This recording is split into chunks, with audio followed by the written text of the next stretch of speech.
মাননীয় স্পিকার, আমরা একটা জিনিস সবাই ইতিমধ্যেই হয়তো অবগত হয়েছি যে নাদিম নামে এক ব্যক্তি ফেসবুকে সরকারের কিছু পরামর্শও দিয়েছে, সমালোচনা করেছে। সেই সমালোচনা বিএনপি জামাত উভয়কেই করেছে এবং তার এই ফেসবুকের স্ট্যাটাসের দিয়েছে, কি বলে, শেয়ার দিয়েছে একজন সাউদা সুমি নামে এক নারী। এরপরে পুলিশ তাকে গ্রেপ্তার করেছে এবং বলা হয়েছে উপরের নির্দেশে তাকে গ্রেপ্তার করা হলো এবং মামলাও দেওয়া হয়েছে এবং উপরের নির্দেশে মামলা দিয়ে গ্রেপ্তার করা হলো। আমার প্রশ্ন হলো, এমনি সমালোচনার মধ্যে ছিল তেলটাকে সে বেশি গুরুত্ব দিয়েছে। তো আমার প্রশ্ন হলো, উপরের নির্দেশ বলতে কাকে ওনারা বুঝিয়েছেন এটা আমি জানতে চাই।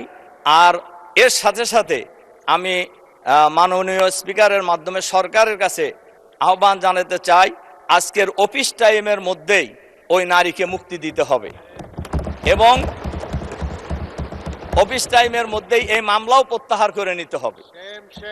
তার কারণ এই গ্রেপ্তারের মধ্য দিয়ে ফ্যাসিবাদী সরকারের পূর্বাভাস পাওয়া যায়, অথচ এই সরকার তো গণতান্ত্রিক সরকার, কাজে মানুষ কি কথা বলতে পারবে না? এজন্য আমি মাননীয় স্পিকারের মাধ্যমে এই বিষয়ে আমি সবার কাছে দৃষ্টি আকর্ষণ করছি। এবং আমি দয়া করে বসেন মাননীয় সদস্য, এটা পয়েন্ট অফ অর্ডার রূপে গৃহীত হলো না, এটা কোনো পয়েন্ট অফ অর্ডার হয়নি, বিধিও আপনি উল্লেখ করেননি। তবুও যেহেতু আপনি বিষয়টি বলেছেন, আমাকে বিরোধী দলীয় নেতা এই বিষয়ে আমার সাথে যোগাযোগ করেছেন, এই সমস্যাটি সমাধান করার জন্য চেষ্টা করেছি। এইভাবে আলটিমেটাম সংসদে বসে বাইরের রাজপথে যেটা দেওয়া যায়, সংসদে এটা দেওয়া তো সম্ভব নয় এবং বিধি অনুসারে আপনি প্রয়োজন হলে প্রস্তাব আকারে নিয়ে আসবেন। এইভাবে তাৎক্ষণিক সমাধান এইভাবে দাঁড়িয়ে যে কোনো বিষয়ে। আর ফেসবুক তো বাংলাদেশের ফেসবুক সম্পর্কে এটা এত বিশাল একটি বিষয়, প্রতিদিনই সরকারকে যাকে খুশি তারা মন্তব্য দিয়ে যাচ্ছে। সব কিছু আমলে নিলে এই সংসদ আর অন্য কোনো কাজ করতে পারবে না।